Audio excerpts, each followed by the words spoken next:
All right, welcome, boys and girls, to another episode of the IDP Plus podcast. And Matt, it is Labor Day weekend, and we are only a few sleeps away from football finally being back. How excited are you? We finally made it. We can talk about some real games. We don't have to be making up hypotheticals because there's going to be actual Right. football to watch in just a few, like you said, a few sleeps. We're almost there. We made it. So, for all the good boys and girls this week, we are kind of previewing the games here from an IDP standpoint, and we're also going to give you some of our betting picks. So, there's some plus for you this week. So, we're going to jump right in. We're going to talk about maybe some storylines or IDP pertinent information that we're looking for. We're going to go game by game here. So, we're going to start right off with Thursday's game, the Detroit Lions at the Kansas City Chiefs. For IDP purposes, we are looking at, let's start with the Lions. There has been, I think, pretty much official confirmation that Brian Branch will be starting as the slot cornerback for the Detroit Lions, which in this particular game, guarding probably Travis Kelce most of the game, sounds like he could be off to a wicked start for IDP purposes. So, is there anything else you're looking for in the Lions, Matt, and touch on the Branch stuff? Yeah, first of all, what a way to kick off the season. Like the Lions have so much hype, and obviously the Chiefs are the Chiefs, so they'll be exciting no matter what. Uh, Yeah. Absolutely love that. And I've been hyping up Brian Branch the entire year, so I'm pretty ecstatic about this news coming out. But yeah, in terms of what are the Lions doing, I mean, I'm looking for, is Aiden Hutchinson going to make that leap, right? Like he's been being Mhm. drafted pretty high. He obviously had some couple of big breakout games last year, but can Mhm. he make the next step up that we sort of all expect him to do? But no, otherwise, it really is that secondary. There's a lot of turnover there on the Lions, so I'd like to see who gets the playing time and where, and see if those reports are accurate. Right. I think the other important thing that we're going to be looking at is Jack Campbell's usage at the linebacker. I was reading a couple Detroit blogs, and apparently Derek Barnes is listed as technically the second starter alongside Alex Anzalone. Now, is this going to be one of those just things that they're doing for show, and Barnes is going to play the first series and then Campbell will be in the rest of the game?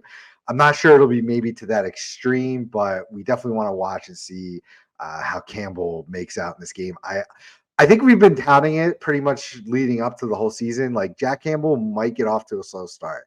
We definitely like him as more of a second half of the year play. So if you're looking to slot him in as a starter right away, unless you're in a crazy like super deep dynasty league, I think you should be playing it a little more cautious with Derek Barnes being listed as the starter. So Yeah, there are only a few rookies that you'd really, other than in these super deep leagues, that I'd feel mhm. actually confident rolling out in any capacity, which we'll talk about them later. Well, in the next game, when we talk about the Texans, right? But like Mhm. really, other than Will Anderson, when I say a couple, Yeah, like him, even Brian Branch, like I think he has the chance to be really good in this game, right? But you're not yeah. rolling him out there with any sort of amount of confidence.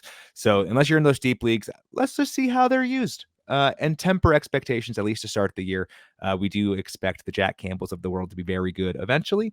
Just Mhm. maybe not week one. Absolutely. So Lions, we're looking for we think Brian Branch will be a smash. He probably is going to be the second best rookie for IDP in week one at least.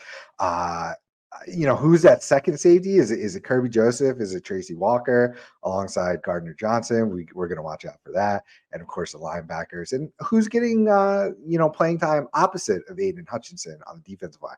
We assume it's going to be James Houston. He really flashed potential last year, but who knows what the Lions are going to do there. So on the Chiefs side, it's pretty much linebackers that we're looking for. Of course, Nick Bolton is going to get his right, but is Willie Gay going to start to lose snaps to Drew Tranquil, Leo Chenal? How is that whole?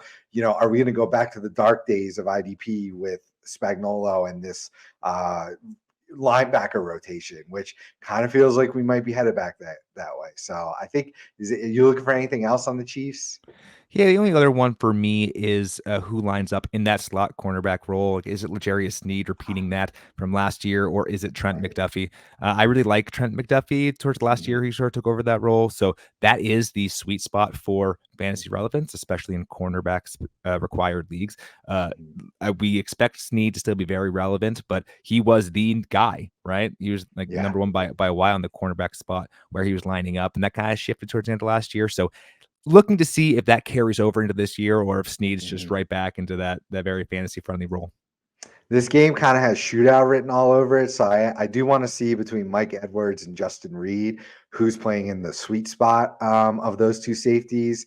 I'm kind of looking for that. I'm not playing any Chiefs safeties in this game, although it could be a very lucrative role. It's just, I mean, if you need to, literally flip a coin. So speaking of shootout, we've got a 54.5 over under total and a 6.5 point spread to the Chiefs' favor. So, uh, as far as betting this game, are you going, for points on the under? Do you like the Chiefs giving the points? Do you like the Lions getting the points? What would your bet takeaway be here?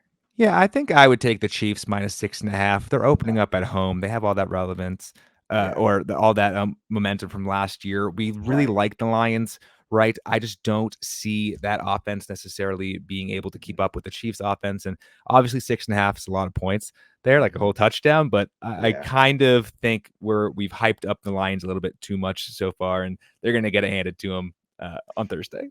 I'm right there with you. I would agree. If I'm gonna talk the total, I probably am gonna go the under just because the first game of the year. Sometimes things are a little muddy, a little slow kicking off. Practices, preseason is less. Players don't play in the preseason much anymore. So, as much as I'm a big over better normally, if I have to pick this game, I'm going the under. Brings us to our next game, the Texans at the Ravens.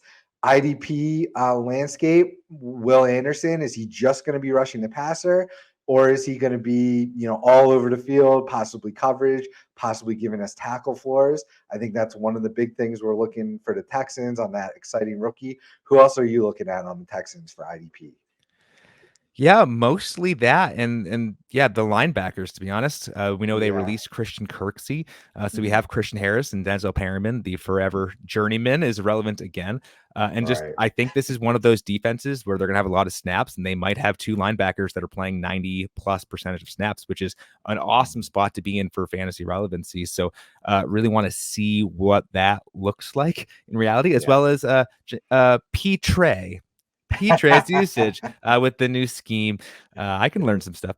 Uh, Nice. and see, because he was obviously the safety one last year. Yeah. So making sure uh, from our perspective that, yep, he's being used in the same way and we can expect similar results this year. Probably going to be really hard to repeat. New system. We don't know if the coach brought one of his guys, Jimmy Ward, over from the 49ers to also play next to or with Petrie in the as safety in that backfield. So it'll be interesting to see if he gets the same usage and same ceiling. We're obviously tempering a little bit. I mean, he's still a really great talent. By the way, Denzel Perryman is on your waivers, depending on how deep or shallow your leagues are. I mean, if you're even starting two linebackers, go check your waiver wire for Denzel Perryman. While he's healthy, I mean, he's definitely got top 12, top 15 ish linebacker one upside. So go check your waivers for him. Don't make any crazy decisions or moves. Check our rankings over at idpguys.org, of course. But Denzel Perryman, especially for a week one, maybe you had some injury issues or things like that, or you're just really light at linebacker, go check for him. So, yeah, not much as Texans, the pass rushers. We've got Greener, maybe outside of Anderson, but it feels like it's going to be another giant rotation. We saw some old vets be relevant last year. Might be the case again. There's going to be somebody who comes out of nowhere that nobody was thinking about with like a sack and a couple of tackles. So let's just let that shake itself out. Not too much to project there. On the Ravens side, what is Kyle Hamilton going to do? Right? That's the main thing we're looking at for IDP in the Ravens, right? Yeah, I think the rest of that defense is pretty well Yeah. established, right? We expect the Texans to maybe be a little rough with their rookie quarterback. So, Mhm. if you are looking to, stream cornerbacks or defensive backs, like I do like the Mhm. Ravens, if they are still available, because we expect the Ravens to be up pretty quick, and then the Texans are gonna have to try to come back through the air with a rookie quarterback who's prone to making mistakes, presumably. Right. So really like the Ravens defensive backs. But yeah, otherwise, yeah, is Hamilton going to take over the role that we've all been drafting him as, right? Didn't do a whole lot last year, but we know graded extremely well. Mhm. And now that he, in theory, has the spot on the defense, that he's going to be a fantasy menace. And we've all been drafting him as a top 5 guy. Uh, Mhm. is he actually going to live up to that? And he has an absolute excellent chance against this Texans team. Yeah, totally agree. If you're playing with cornerbacks, that's I guess something to look at. I believe their number one, Humphrey, is possibly banged up. So they've got a slew of other guys, Rockison, Ronald Darby, and I think one or two other guys. So in cornerback required leagues, you might want to pay attention to that. The totals and spread for this game got 43.5 and the Ravens giving 10 points. Now you talk about almost a touchdown for the Chiefs. Ravens giving 10 here. What are you doing with the spreads on this game? Yeah, I'm just gonna take the over in this one, Okay. because who knows? 10 points is a lot of points for professional athletes. I understand Yeah. that. The Texans we expect to be very bad. We expect the Ravens to be pretty good, but Yeah. still, it's week one. 10's a lot of points. So I don't know. I see this as a route, and again, with a lot of maybe garbage points happening later in the game, I 43 and a like half. that. That's not a crazy amount of points. Yeah. So yeah, I'm gonna take the over. And I actually think the Texans are going to surprise people. I don't think they're going to be quite as bad as everyone's projecting. So I love the over there. I'm with you on that. If you're making me take the point spread, give me the Texans with the points. That might look foolish after week one, but I think they're going to surprise people and play a lot better than people are expecting this year. So our next game then is the Panthers at the Falcons. Panthers have a new defensive coordinator and an entirely new defensive scheme. So there's going to be a lot of information to take away from this game. So what we're looking for is mainly Jeremy Chin's usage and how does the 3-4 affect the likes of Brian Burns, Shaq Thompson, and Frankie Louvu, a pretty deep core there. Because now with being 3-4, we assume Brian Burns might transition and he might be standing up more than he ever has. So those are some of the things to look at, as well as the safety usage. So a lot of things here. Is there any more you want to touch on? I think you nailed that out of the park. There's a lot of things to learn. So I'll Mhm. be paying it. Well, we will be paying attention to all of it, and we'll let you know next Tuesday what we saw. So just excited for that young team to kind of Yeah. see how everything sort of meshes together. It feels like a system that's going to be very friendly for the guys that work out in it. And it's a little scary starting almost anyone outside of Brian Burns, though, in that system. Even a Frankie Louvu, we don't know if the role's going to be there. Again, new coordinator, new system. So a little scary. I honestly think Von Bell and Brian Burns might be the safest options this week. With Jeremy Chin slotted to play, God knows where, all over the place. It sounds like Von Bell could be a close to 100% snap player. And, depending where they're putting him on the field, we don't think it's going to be center field because they still have Xavier Woods there as well, who kind of plays that center field role, which is, low fantasy for. So, yeah, like I said, outside of Burns and maybe Bell, you're kind of, scratching your head or you're going to be tinkering with your lineup, starting, not starting. So, for the Falcons, I think it's we want to see what Jesse Bates is going to do alongside with Richie Grant. Is Richie Grant going to continue his momentum from last year? He was a top scorer at safety. I think when people go to look back at the stats from last year, fantasy wise, I think they're kind of surprised to remember that Richie Grant really broke out last year. So is that going to continue? Is Jesse Bates going to play center field and not do a whole lot for fantasy? So tell me about what you're looking for on the Falcons. Yeah, I think that they also got Jeff Okudah from the Lions, Mm, who was a formerly, I think, third overall pick. So there's a lot right. of turnover there on that at the defensive back field. Uh, Mhm. but then also the linebackers, right? Like Troy Yes. Anderson now is elevated in theory to LB1. They got Mhm. Caden Ellis as well from the Saints, who flashed some nice stuff. So this is really a new defense, which Yeah. people a lot of names that we like in the IDP space. I'm interested to see how they are, in reality against, again, this is a Panthers team that has some interesting pieces on offense, a lot of turnover there too. So I think this is a very interesting game. Just want to see the usage, want to see if it is sort of rotation or if, again, Troy Anderson and Caden Ellis are like the guys. Because if they are, I think that's going to be very profitable this year. Totally agree. I'm really excited for both. I've got Ellis and Anderson stacked together in a few deep dynasty leagues, so I'm excited for them. The defensive line isn't really worth talking about unless you're super deep. I kind of like Calais Campbell if in defensive tackle required leagues. I think he might have a little resurgence there. Of course, you got Grady Jarrett as a stalwart, but only for defensive tackle. If you play defensive line, he's very lumpy with his stats. And then the edge rushers, they brought in Bud Dupree, he's going to be random. They brought back Lorenzo Carter. They've got Arnold Ebiketie. Is he going to, advance in his skills there? Who knows? None of them are worth touching and probably aren't going to be all season unless injuries shake things out or somebody just, exceeds expectations and starts playing a shit ton of snaps. So the lines in this game are the lowest over-under so far at only 39.5, and the Falcons giving 3.5 points to the Panthers, who almost won this division last year by only missing out a game or two. Granted, a shitty division, but what are you doing with the spreads here? Yeah, I see a over-under that starts with a 3, and I take the over. You just have to. You don't have to, but I think there's like the Falcons defense, right? I think while there are a lot of big names, like I said, I think they're going to take some time figuring some stuff out. The Panthers, I think, are going to run a functional offense with Bryce Young there at the helm. Miles Sanders there too. I think they're going to be able, like this. This is not that many points, right? And then the Falcons had a very good rushing attack and a more efficient offense than I think people thought. Obviously, it was not the best. People always like to hark on like, oh, Kyle Pitts sucked. Drake London didn't do. Blah, blah, blah. It was still pretty efficient, and they can't have gotten worse at quarterback. And they added a very nice weapon in Bijan Robinson. So I see this as one of those games where you sort of kind of don't want to watch it, right? You kind of like shut your eyes and pray for the over. But I think you look up in the fourth quarter and it'll be right there. So I would take the over.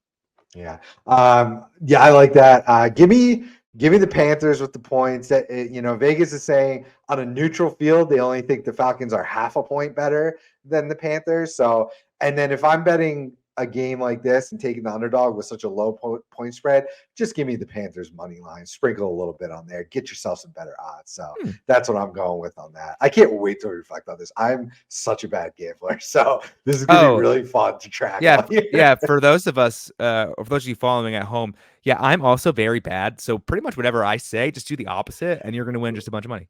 So there you go. There's your hack. We're both pessimistic mushes with gambling, but we like to throw them out there. And maybe we'll get hot this year. Who knows? The next game is the Bengals at the Browns. So Bengals, we'd also have pretty much a whole new secondary as far as the safeties are concerned. It's kind of a 3-man battle there that we're looking. I did a little entendre there, including Jordan Battle, Daxton Hill, and newcomer Nick Scott. We expect Hill and Scott to be the starters as Battle's a rookie.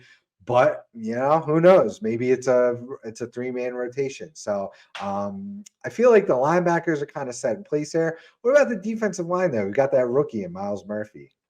Yeah, it'll be interesting to see how much he plays, right? Because there really hasn't been a whole lot of turnover in terms of the stalwarts on that defense, other than the defensive back, which you so eloquently put out already. Because you still got Trey Hendrickson, you still have Sam Hubbard, consummate professionals, like maybe not the biggest names. We've kind of fallen off on them a little bit, but they're still good. Like they're still good players. For me, I think the focus is in that defensive backfield and just seeing who gets the snaps and how they're all being utilized. Yeah, not much to look for there except for the safety. So the Browns, kind of a similar situation. New safeties there. Juan Thornhill's in town. Rodney McLeod is here. And then Grant Delpit coming over from last year. I believe he's battling an injury, though, so that might affect week 1 games. Touch on the linebackers, too, though. There's some question marks there, possibly. Well, there's a million question marks for the Browns. That was sort of the easy, low-hanging joke last year. Like, who the heck is playing for the Browns at the linebacker spot?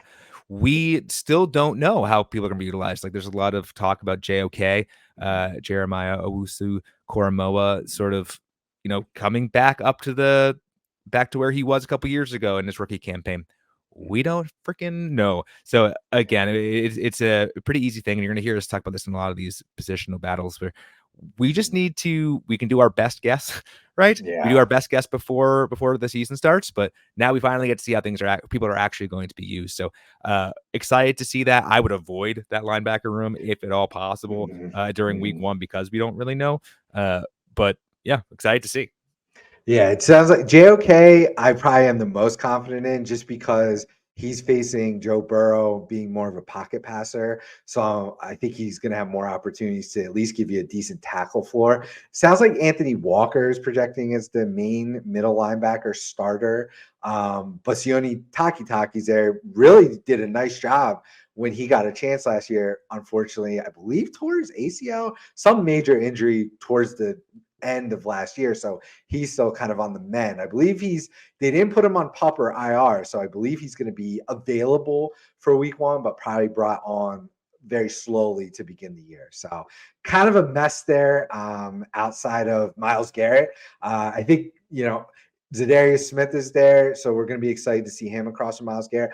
I'm excited to see what kind of snap share Agbonia Okonkwo gets in week one. I was excited they brought him in on a nice contract over from the Texans. I have him in some really deep dynasty leagues, so I'm hoping he gets a shot to get to Burrow that week. So the lines here are the Bengals giving 2.5, the over under at 47.5. Oh boy! I know these are the games. It's like pass. Yeah, I guess. Sorry, our editor Grant, video editor. Yeah. I'm gonna take the Bengals minus 2.5. I don't feel great about it. I feel more confidence in that. This is one of those games where I think we'll look back on it as like, of course it was 34-24 blowout. But the other side of things, like Burrow's hurt, right? Or was hurt. So we don't know what that offense is going to look like. The Deshaun Watson didn't look great as the Browns quarterback last year. Granted, he has had the entire offseason, right? But this could also be another just grinded out divisional game as we come to expect from the AFC North. So I'll take the field goal for the Bengals, for the team I think who's a better team, and just hold my breath.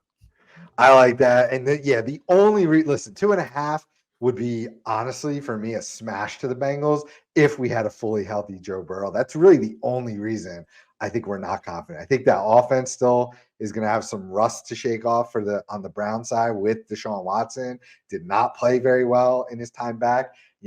Had preseason, but what's that really doing for you? So still think there's going to be some rust there. I think if Burrow's healthy enough to play, give the 2.5 and let's hope we don't have to sweat it out too much. I'm not touching that over under. It's probably a perfect number. If I'm leaning one way, I guess I'll lean under for a divisional matchup, but yuck. Next game is the 49ers at the Steelers. Now, this has some really interesting ramifications because is Nick Bosa signed yet? Not yet. So that's a problem. Was not a practice as of Monday. Yeah.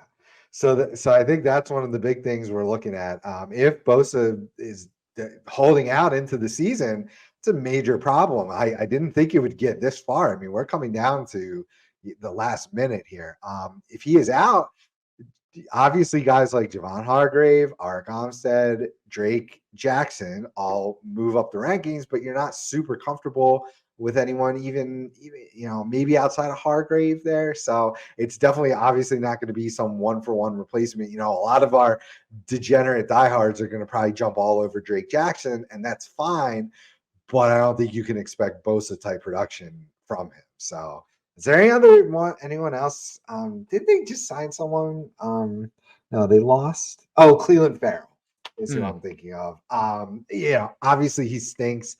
Just has some name value still. Maybe has a slight resurgence if Bosa isn't playing. He is just simply giving you something because he's out on the field. But if Bosa is there, we expect he's probably not going to see much of the field. So, is there anything else for San Francisco you're looking at?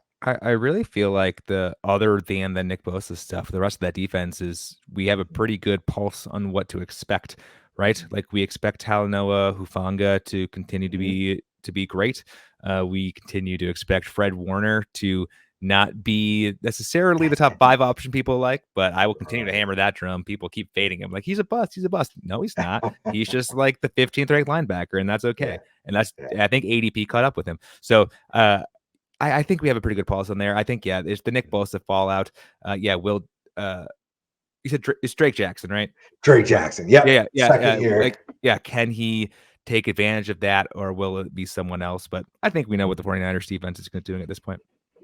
The only other guy I'm interested in for the 49ers, rookie Jair Brown, listed as safety, might kind of be a Brian Branch situation, might have earned himself a slot corner role. I don't think the news is as official as the Brian Branch stuff, but I'm very interested to see his role because his second round draft pick, I think he plays right away, and could be very good for IDP this year. Little sleeper guy. So totals are 49ers giving 2.5.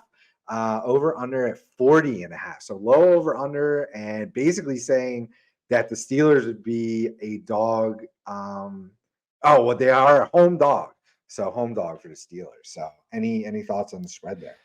I think I like the home dog here. I I think was people leaning are that way too. sleeping on the Steelers. Mhm, Reports are Kenny Pickett's looking good. That defense mhm, is obviously elite. I do think if Nick Bosa doesn't play, like obviously that's still a very, very good defense, and they've proven they are without him. But I think that's a factor. So yeah, mhm, I like a good team under a really good head coach at home. Uh, taking some points. So I'll take the mhm. Steelers plus 2.5. You're welcome, Sokoli. Things change in the NFL real quick. So just because the 49ers were, awesome last year, doesn't mean that's going to carry over to this year. I mean, Steelers under Tomlin, very good home record. Yeah, I'm right there with you. Gun to my head on the total. I'll take over on the total. It just feels a little low. It's only, you said over unders with a 3. We're only one or a half point above that. So give me the over. Um, Next matchup then. Oh boy, we've got the Cardinals at the Commanders. Ooh, Woo! Who's excited for ooh. this one? Do you want to take what are you looking for starting with the Cardinals? Yeah, I mean the Cardinals have a bunch of turnover as well as a bunch of people moving around. Like I'm in the space. Obviously, we're IDP experts, and I can't even tell you where the hell people are going to be lining up there. So for me, I mean, I'll go with linebacker slash defensive back. Like it's they're clearly in tank mode. Like they don't want to win Yeah, anything based on what they're doing yeah. on their offense, and I think that's also being indicated in some of the moves they're doing on the defensive side. So Mhm. again, I am avoiding most Cardinals other than your Buda Baker or in your deeper leagues, Jalen Thompson. I think those are a couple of Yeah. those stable people that we know what their roles are. Mm. Uh, but really the just seeing what the heck they do, what they put out there, and hopefully it's consistent so we can have some confidence in predicting things. But at this point, I have no idea. That noise was the perfect encapsulation of this game. Yeah, we want to see what Zaven Collins' role and how he is deployed. We definitely are very interested in that. We think that Kaiser White is, the new green dot play caller middle linebacker. So another guy similar to Denzel Perryman. Go check your waiver wires. He could have an awesome opportunity here starting in week 1. Beyond that, I mean, the Cardinals' defensive line is a whole bunch of just the guys. If you make me say a name, Cam Thomas, I believe, is a second or third year player. I believe second year, who could probably has the highest ceiling.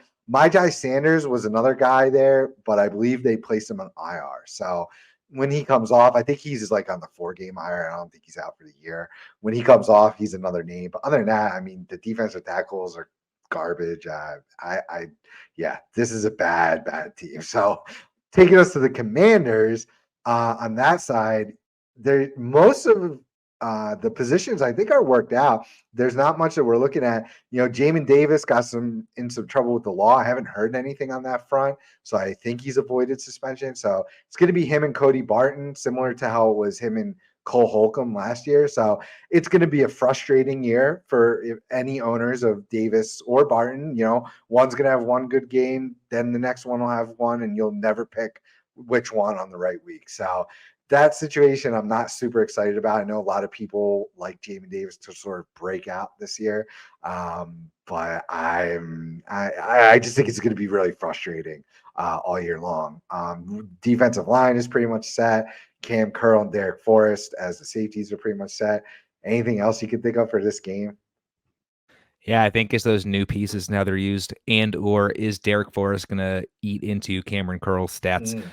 As we know, Cameron Curl, he's always been sort of the darling based off of his usage, right? But when he got hurt, Derek Forrest filled in real nicely, played really well there, which we've seen this in the past. That might open up the Commanders to currently named Commanders to say, okay, cool, Derek Forrest, you do that, and then the talented Curl play somewhere else, right? We always say that they don't care. The Commanders don't care about IDP, right? They just want to win games, right? Yeah. Granted, I do think for this particular game, both are very nice candidates because the Cardinals are going to be bad and they're not going to do a whole lot, I don't think, on offense. Spoiler alert. So I think both are very nice assets there. But yeah, how much does Cody Barton play? Jamin Davis, I think, again, those are both two guys that we expect to have, 85+% of defensive snaps, which while that is frustrating for picking which one's the LB1 any given week, there is some stability with that to mean they're both still relevant in those deeper leagues. So yeah, excited to see what they do.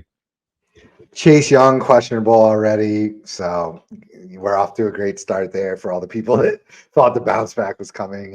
Might be a little delayed. Our lines in this game, an over under of 38.5, and the Commanders, I'm going to say only giving 7. So I'm going to go right away with my pick there. I'll give the 7 on the Commanders.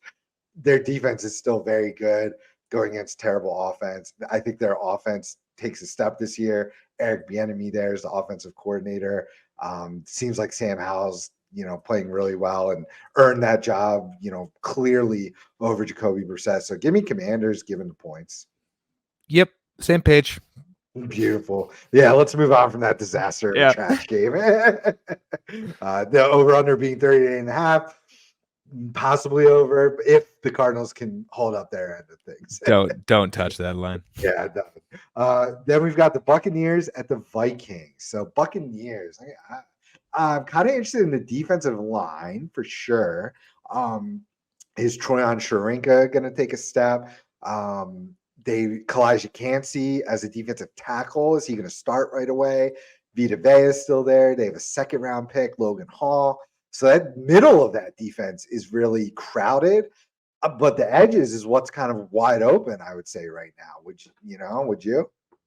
Yeah, 100%. I think some of the big names there on the Buccaneers defense. Yeah, we obviously expect it to be good. Vita Vea. How are they going to utilize Devin White? With what they're trying to accomplish there, but yeah, I think the real interesting part are those young pieces. Like, will Kalijah Cansey be out there playing? Because I think there's a chance he could be, especially because that's a team that is in a weird transition spot, right? Especially with the QB situation. Are they trying to win? Are they not? Obviously, everyone's trying to win, but how seriously are they trying to win, right? So yeah, it'll be interesting to see how much they try to see what they have in their young talent and how quickly that happens early on in the year. I think if things go sideways pretty quick, we are going to see a lot more of those young guys out there, more than you would expect later in the year. Yeah. Of course, I forgot about Shaq Barrett is back after a torn Achilles. We talked about him in the last episode. I think he's got a lot to prove from a personal standpoint and to the league bouncing back from injury. So he should bounce back pretty nicely. Maybe not week 1, but we'll see. We're really big. Everyone's really big on Ryan Neal playing next to Antoine Winfield. We think, unfortunately, Winfield might take a hit this year. He's as far as team football goes, he is better at football in the free safety role. So that might unfortunately affect his IDP value. We might see Ryan Neal cleaning up all the tackles as your strong safety or box safety. So that's a big situation we want to see. And we're watching the edge rushers too. Of course, Levante David, Devin White in the middle are, going to do their thing. On the Vikings, do we want to see I mean, we know that there's probably going to be a lot of Jordan Hicks on the field. And beyond that, we want to see, is Brian Flores' scheme going to be friendly to Brian Asamoah? Will Ivan Pace get any play at the linebacker level? Of course, we've got Daniil Hunter on the defensive line. Beyond him, can't really think of. Marcus Davenport is there this year. Yes. Yeah. I'm looking at the depth chart, and yeah, there's not a whole lot of depth at really any spot here, which is fascinating, right? We're so used to the Vikings in recent memory having really good defense, right? I'm not saying that they can't IDP scheme it players, up, at least. right? But it's like looking at it, it's like, oh, geez, yeah, a lot of Jordan Hicks, a lot of Harrison Smith, based on what I'm looking at here, will Brian Asamoah step up? Will any of these other defensive ends step up? Because there's a real opportunity. DJ Woonem's there, Yes. there, but hey. This is another one of those teams where it's like, okay, someone has to play. Like this might be sort of similar, granted, not to the same level of bad, but kind of like the Texans last year. Well, someone's got to be playing, right? So someone's gonna be relevant, regardless if they're very good or not. So very interested to see how this game goes. What's the safety depth? Give me the names of at the safety level that you're seeing. Yeah, so we have Harrison Smith, Cameron Bynum, classic. Then we have Lewis Seen coming into his second year, right? Josh Metellus, yes. Okay. Jay Ward, Theo Jackson. So I think Flores' system, if I recall, for people, if I remember the information correctly, we're probably going to see a lot of one linebacker, three safety schemes. So Seen, was a first round draft pick, but it's reports are either it's still banged up from his injury or isn't playing that well. So it's going to be Harrison Smith and probably Cam Bynum start. There's been reports all offseason that Flores loves Josh Metellus and wants to get him involved and playing. So he might be this sort of Swiss Army knife guy, which could be really good for IDP. So super deep leagues that start, 4 defensive backs or more, of course. Metellus might be worth a look, at least a roster stash, maybe not a start in week 1, but stash him. And, we'll let you know how he fared, what kind of snap counts, and go from there. So that's just a name to keep in mind. The lines on this game are 45.5 over under, and the Vikings giving 6 points. I guess that makes sense from an offensive standpoint. Tampa Bay's defense is that good. I feel like it's good enough to prevent them from being in the Caleb Williams lottery, unfortunately. So I don't know. What do you think about the spread? Yeah, I think. What do I think? Tough one. This is a tough one. Yeah, I think if I have to pick one of these things, which is what we're doing, we get one pick for each game. What we're gonna be held accountable to. I think I'm gonna take the under. Like the 6 points is tough because this screams to me like, yes, the Vikings are a better team than the Buccaneers. The Buccaneers have a new QB. The Vikings are established. But again, looking at that defense, that scares the living heck out of me. Which now I'm trying to convince myself to do the over. That's just because I like the overs. No, I'm just going to take the under. I think the Vikings will be able to stop the Buccaneers offense enough. And then the Buccaneers defense is good enough. I think that they will be able to stop the Vikings enough that, again, the under, I think, is the move. That makes sense. So they're going to win, but they're not going to need to put up 30 points to do it. Totally makes sense. Give me the Vikings given the points. I just think when it's offense versus defense, I'm going to lean towards offense in this day and age in the league. And although the Bucs defense, I agree, is very good, I don't think they're good enough to win by more or lose by less than 6. So give me the Vikings given the points there. I hear you. Our next game is the Jaguars at the Indianapolis Colts. I'm trying to think of Jaguars storylines for IDP. I don't think. Will Trayvon Walker make a step forward this year? I think we definitely want to see that. Will the other Josh Allen, I think they denied his 5th-year extension, but he's still a talented fella. Can he make some inroads? I think for me, it's linebackers in terms of, did Chad Muma make any inroads to take away Devin Lloyd's time at all? That's a very good point. Foye is the guy. They paid him so much money, so he's definitely there. Sort of towards the end of last year, Devin Lloyd did reclaim the stuff that Muma took. So maybe another year of development, and Lloyd will be the player that everyone wants him to be. But Muma showed some flashes there. So just seeing it, all it takes to make Lloyd not worth the draft pick is Muma taking away I don't know, 10% of his snaps, 15% of his snaps. So just looking at that, and sort of, I think that's the main thing I'm looking for with the Jaguars. But otherwise, like you Makes said, sense. they're pretty well established.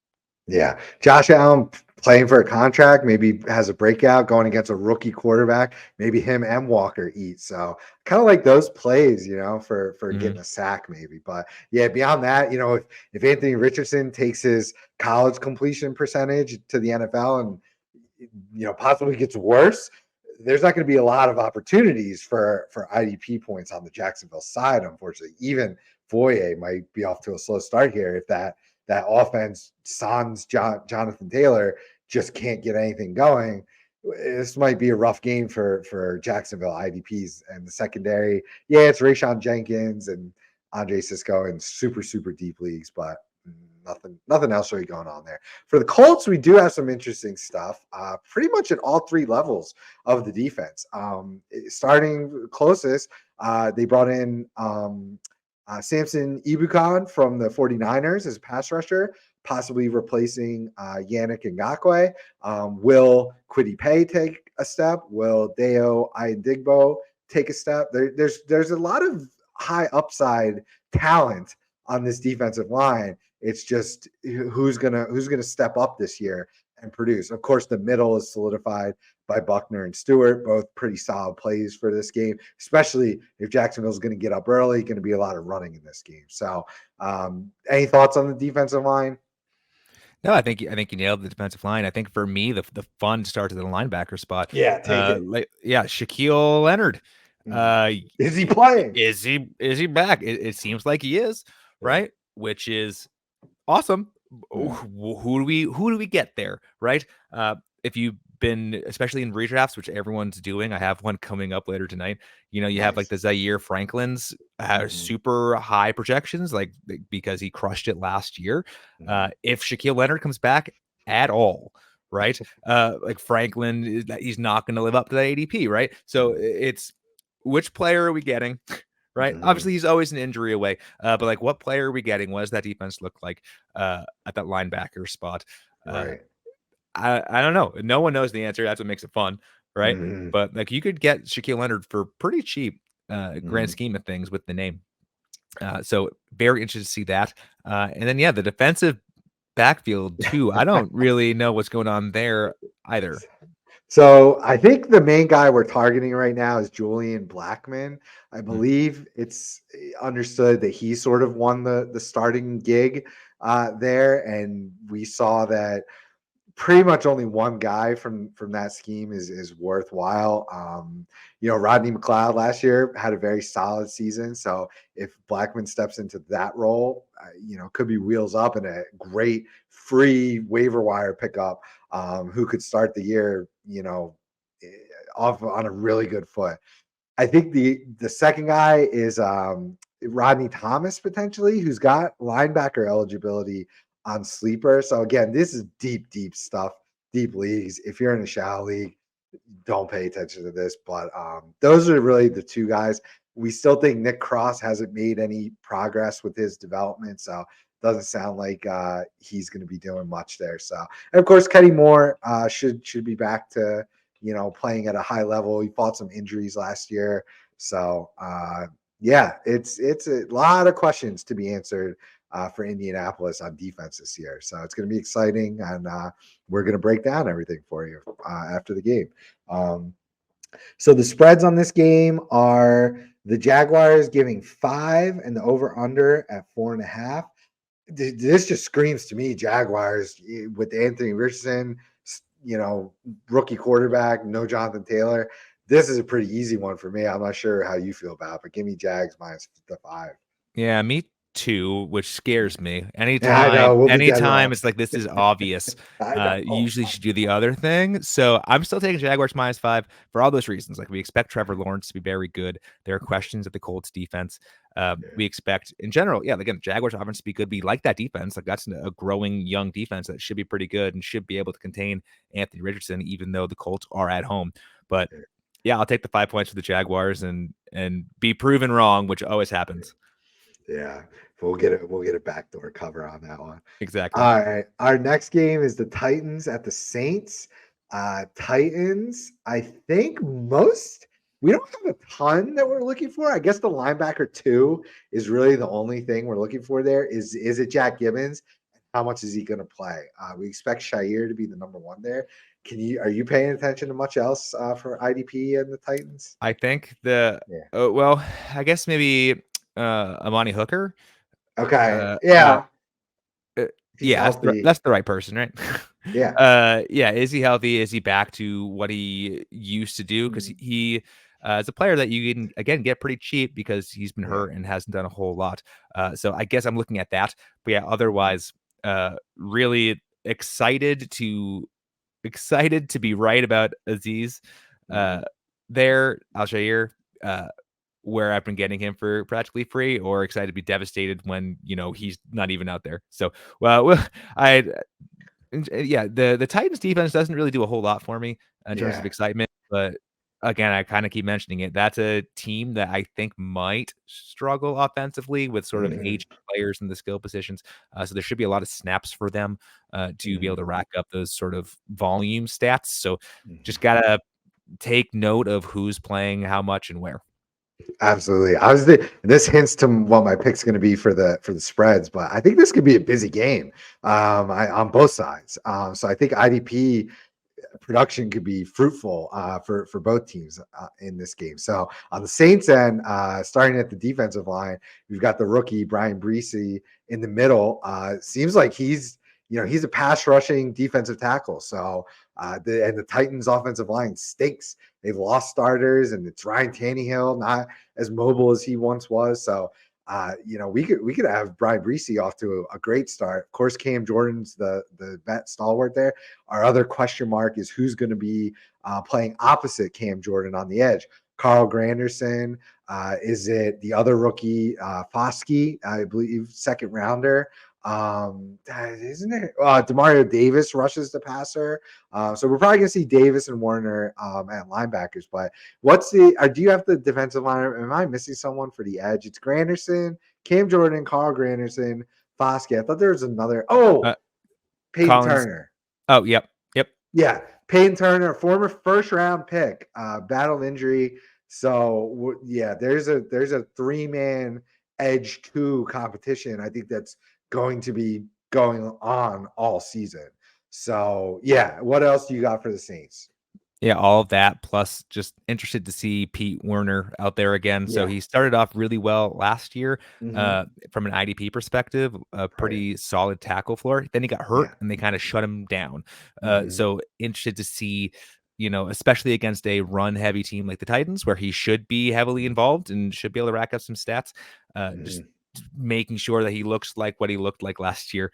Hmm. Because if he can't do it against a team like the Titans with their projected heavy run usage of Derrick Henry, Hmm. it might not be a hot year for him. So it's most of that. Absolutely.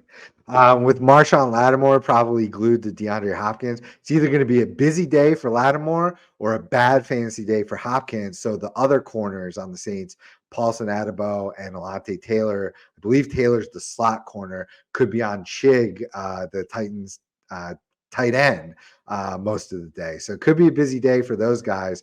Adebo on Burks and Taylor playing whoever's going in the slot for the Titans, which we assume if the Titans were smart would be Big Chig.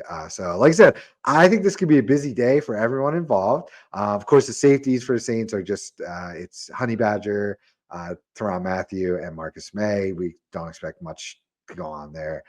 They kind of play everywhere. So frustrating IDP production for them. The lines are an over under 41.5 and the Saints giving 3.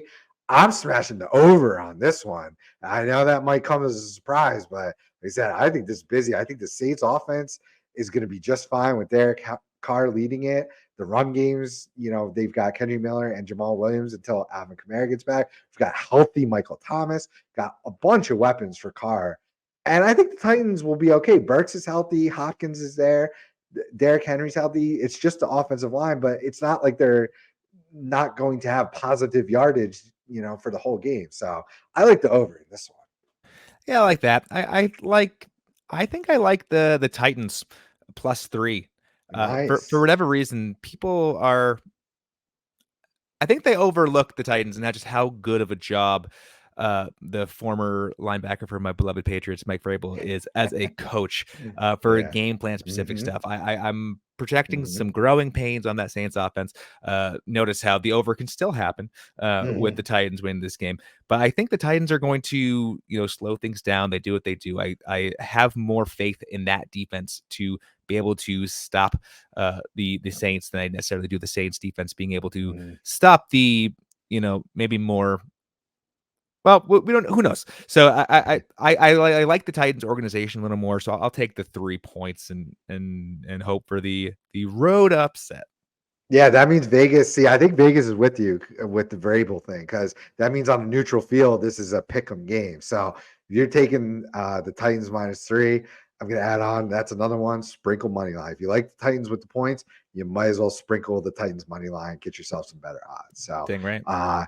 next game is the Raiders at the Broncos. So the Raiders have a decent amount of turnover on defense. Max Crosby, of course, a stalwart, but we've got rookie Tyree Wilson, who I believe was fighting some injury. Is Chandler Jones going to be better than last year? Those are some questions. Who is going to be the primary linebacker for the Raiders? And who is Marcus Epps definitely going to be the safety who's on the field the most? But if he is, what role is he going to play? So any of those guys that you want to touch on? No, I like all the ones you mentioned, and I'll add you a Nate Hobbs at the Oh cornerback spot. yeah. All indications are he will be playing a role much like L'Jarius Sneed did, Ooh. namely in the slot. So he's one of those guys that you can get really late in rounds, unless you're in Yeah. the degenerate leagues like the ones that we're in.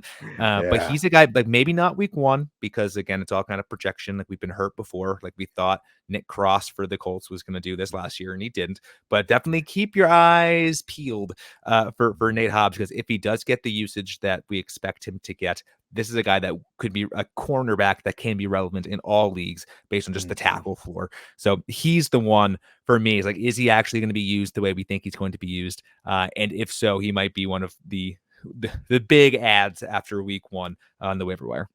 I mean, I give me Nate Hobbs over Marcus Epps, especially in this game specifically. Another one where I think it could be busy. Sean Payton, he's probably going to want to come out with a bang and say, he's going to be the anti-Belichick. He's going to be, it's me, not Drew Brees. So I think he's out to prove a point with Russ and a new team this year. So yeah, I think Hobbs could be very, very busy. On the Broncos defensive side, Zach Allen, new face, but I think I'm excited for him to produce on this defensive line. Beyond that, we want to see who the heck is going to play as edge rushers. We've got Randy Gregory, Nick Bonito, who's the kid from Ohio? Baron Browning. What role is Drew Sanders going to play, if any? Is he going to get on the field at all? We expect Josie Jewell and Alex Singleton to be the 1 and 2 starters, but we've said it forever. Alex Singleton, we don't, maybe he's gotten better, but not the greatest football player. He just is very efficient with his tackling. So for IDP, he looks like a monster, but will he, be good enough under new eyes at the coaching positions to stay on the field, or will Drew Sanders get some run early? Josie Jewell isn't the perfection of health. So how about for the defensive backfield? Are you seeing anything there, or do you have any guys you want to talk about at linebacker or the line? Yeah, I mean the defensive backfield's pretty good. I mean the thing you always try to warn about with the Broncos, like with a player like Pat Surtain, who's a really, really good Mm-hmm. professional football Yeah. player, but not a great fantasy asset. It's just, Opposite of Singleton. yeah.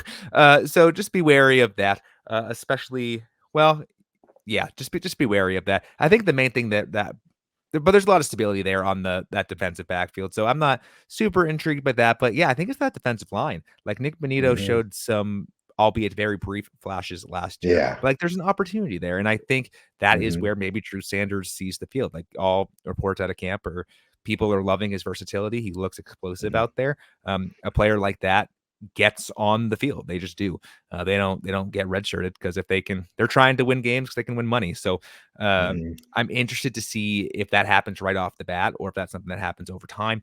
Uh, And then, yeah, just can Singleton and Jewell keep up their just monster tackle Right. rates, even though Mhm, they're not super great. Granted, if the defensive line is bad, then running mhm. backs are going to get to that second level, right? And they're gonna get those tackles. So, Yeah. just it's a fun matchup against the Raiders because we don't Yeah. know what the Raiders are gonna be on offense, so there should be a nice blend of rushing Mhm. and passing opportunities to make plays. So, yeah, Yeah. this is another one of those teams where other than your studs that you know or Mhm. you drafted them to be studs, I'm not gonna touch anyone on this defense until we have a better idea of what they're gonna do.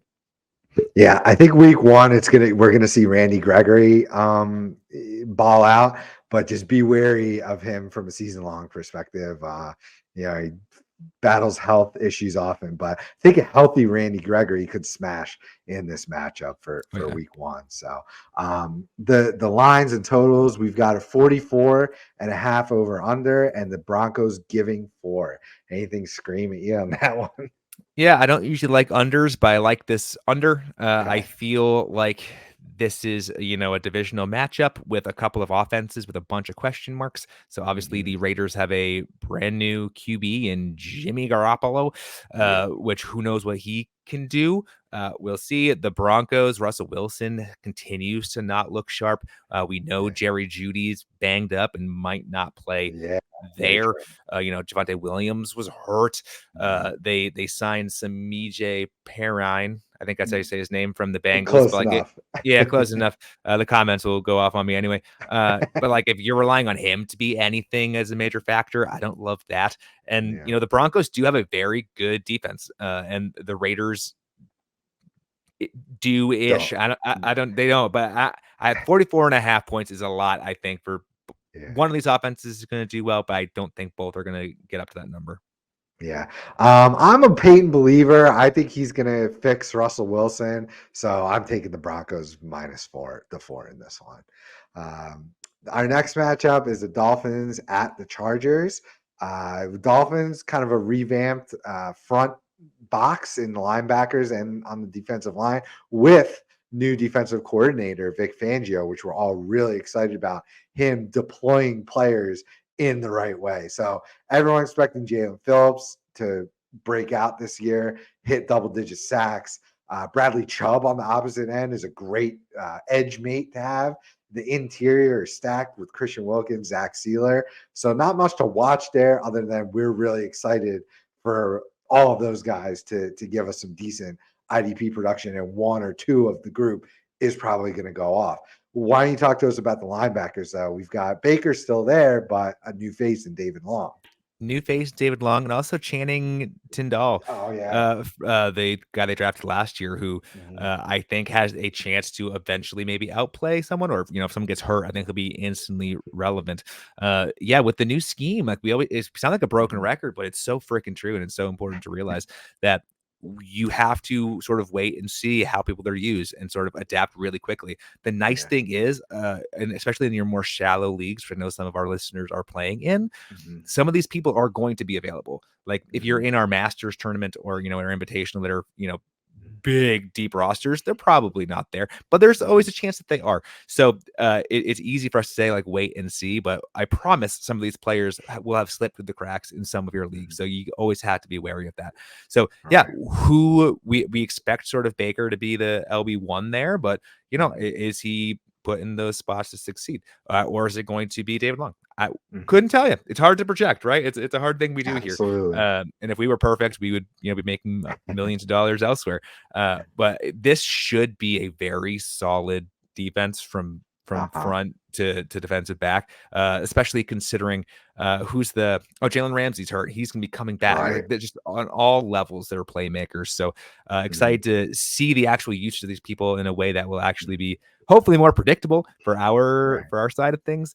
It'll be just nice to see it all transpire. We're keeping our eyes on the safeties too. Newcomer Deshaun Elliott comes from Detroit and previously Baltimore. Him and Javon Holland project as the starters most likely because we're just not sure if Brandon Jones is 100% healthy yet. If he is, another guy who I will be excited to see in this Vic Fangio system, but we've got to see how the snaps shake out first. So the only guy I'm really comfortable starting might be Holland, and even he is sort of like an Antoine Winfield. He's a really, really good football player as a free safety, which doesn't do great for IDP purposes. So maybe it's Elliott who's the IDP that you want, but we kind of, it's tough to give a really hard opinion on that until we see alignments and snap count shake out. So on the Chargers side, there's definitely some things we want to pay attention to, primarily linebacker 2. I'm going to start off with. It should be Kenneth Murray starting next to Eric Kendricks, but Diane Henley had an awesome preseason and is just barking right up the tree. They did not take Kenneth Murray's 5th-year option. So this opens the door, I think, for Henley. Now, I don't think he starts in week 1, but I'm excited to watch if he gets on the field and what he does, and especially when he gets on the field. If they're putting him on third downs, very important downs, that could be a sort of foreshadowing of the future part of the season. So that's kind of what I'm excited to see. How about you? Anything from the Chargers?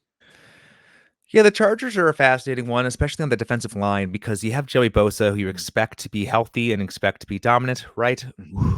Who knows if he like that? That's another one of those ones where it's like, okay. Fingers crossed. But I'm looking at the depth chart, and behind him, there's a lot of opportunities. Like Khalil Mack Yeah. is there. Remember Khalil Right. Mack, that guy? I think he has a chance to be resurgent. Yeah. Otherwise, yeah, there's a whole lot of not much going on.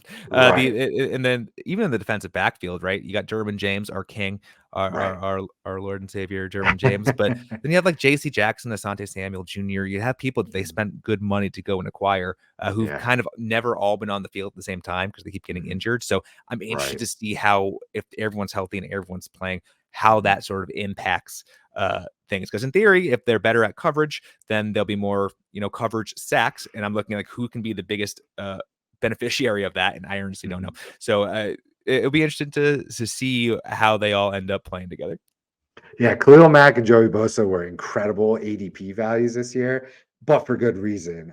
Health, age, and sort of declining production. So definitely they have opportunities to smash their return on investment there. So yes, very interesting. Alohi Gilman in really deep leagues should be playing next to Derwin James.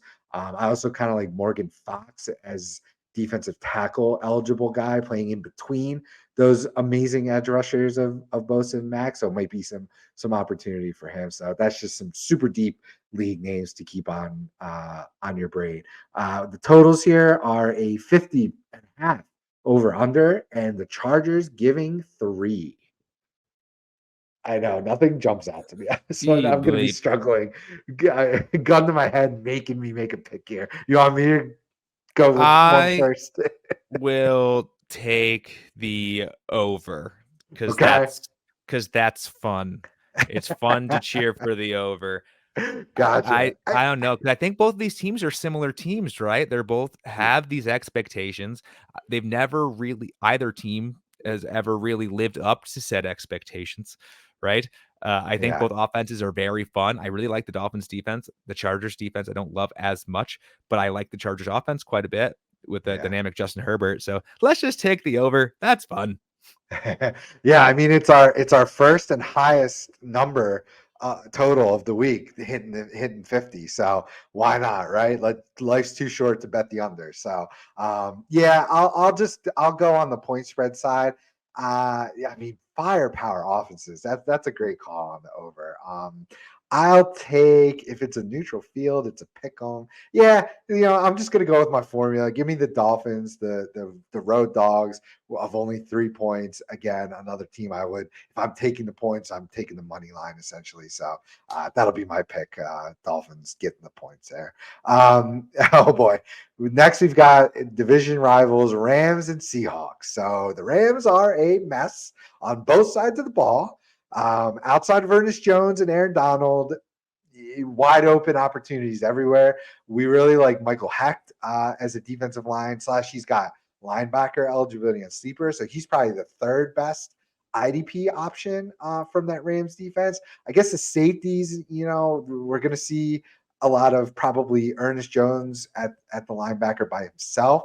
The Rams brought back John Johnson after a 1-year hiatus in Cleveland, and they also have Jordan Fuller, the off-injured Jordan Fuller. So, those are your probably best plays from this defense. As far as who we're watching that linebacker 2 role. Is it Christian Roseboom?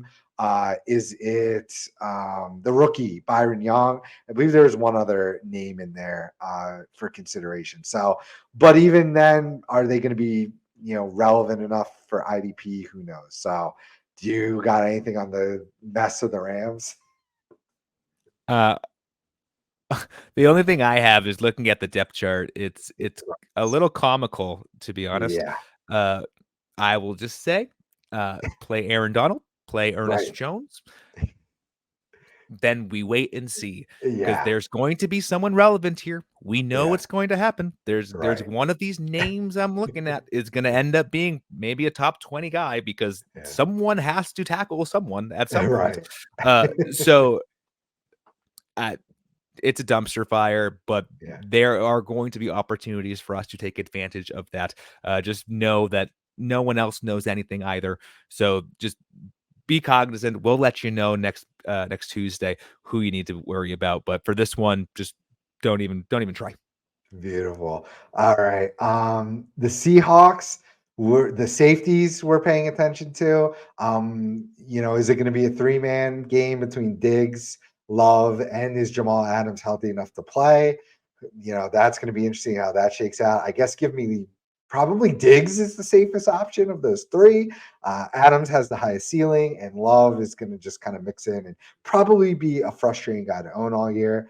At the linebackers, Jordan Brooks is somehow miraculously healthy and on track for week 1. So, that's great for him. We were fading him most off season. I was grabbing Devin Bush a lot of places. So looks like that was a bad move, but it's like I said, it's literally a miraculous recovery. So maybe, they bring him back a little slowly just to not push him too much, especially against the Rams, who they're probably going to stomp and beat down.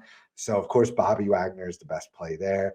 Defensive line, they always rotate. Draymond Jones in the middle, Jaron Reed in the middle at tackles. Uchenna Nwosu is the main edge guy. Beyond that, we're going to be watching Boy Mafe, Darrell Taylor, and the rookie, Derek Hall. So any of those you want to elaborate on? Yeah, I think be wary of Jordan Brooks. Like, it's almost too miraculous, right? It's obviously awesome. Like you hope for success. And you hate when injuries impact people, but he's not the smash play week 1 like he would normally be when knowing he's playing. Especially to your brilliant point, they're gonna smash this Rams team, to my estimation. So they don't need to play him. Right. I'm most interested in, seemingly, I'm just the defensive back guy here, in how Devin Witherspoon sort of plays off of, I guess it's Tariq Woolen now. Tariq Woolen. We sort of mentioned how cornerbacks that play close to 100% of the time, are relevant, right? And especially those rookie ones, even someone as highly drafted as, Devin Witherspoon, he still has to take some time to get up to NFL speed, which means he will give up some catches, and then he will, get those tackles. Like he will get that tackle floor for you. So I'm interested to see how those two play off each other. Is there a third cornerback there? I know Michael Jackson was pretty good last year. But like, is he all of a sudden not relevant now because because Witherspoon's there? So I'm just intrigued to see how this is probably not going to be the best indication, especially with a potentially seemingly more than likely Cooper Kupp-less Rams offense. No offense to Van Jefferson and the rest of those wide receivers there. It's a drastically different offense when you don't have Cooper Kupp. So it might not be the best indication for long-term success. So just be interested to see playing time and like, is Brooks fully back? Because if he's fully back, that sort of changes a lot of our projections. Right. This game could end up being a big smokescreen, though, even for the information that we're going to get as far as snap counts and percentages, because if it goes as we're predicting, we might have to, temper the expectations of the information that we learned from this game. So 100%. with that being said, we've got a 46.5 point over under, and the Seahawks only giving 5.5. I think we might be both on the same pick here. Yes, sir. Yes, sir. We Yeah, are. we'll gladly get 5.5 points for Seahawks, and that line, this is a line that is likely to change by game time once we officially know that Cooper Kupp isn't playing, which seems like it's trending that way for sure, unfortunately. Which, by the way, quick offense. I sent a tweet the other day. If you're looking for Van Jefferson, go look for Tyler Higbee instead, because I think he's going to be the target leader if Kupp is officially out. Stafford loves throwing to him when he doesn't have Kupp available. So Higbee is the Cooper Kupp pivot, not necessarily Van Jefferson for me. So we're both on the 5.5. We can cancel that, or if we win, we'll give us both +1s on that one. Love it. Then we go to my Philadelphia Eagles against your New England Patriots. This is going to be a fun one, Matt. We might have to do some sort of outside bet here on this one, but we'll rein it into the IDPs to start quickly. The defensive line, we're going to look to see how much Jalen Carter plays and what role Jordan Davis has on the interiors. Exterior, Josh Sweat, of course, Hassan Reddick. Will that goofball Derek Barnett cost us the game because he's healthy this year? And I don't even know who's the other. Brandon Graham is still in town. So hopefully they don't play Derek Barnett much at all, but the Eagles do like to rotate there. Why don't you talk about the linebackers? Yeah, I am excited to see Nakobe Dean and what he can do there on the Eagles. Not necessarily in this game against my team, but I think he has the chance. I mean, he obviously has the opportunity since your 1 and 2 guys from last year are gone, right? Yeah. So he looked electric in preseason in his limited snaps. Like he looked like he's going to be the guy pretty easily. So I think that's one of those players that has that breakout, kind of like a Nick Bolton last year, where it's like, okay, all the signs were kind of there for just a dominating year.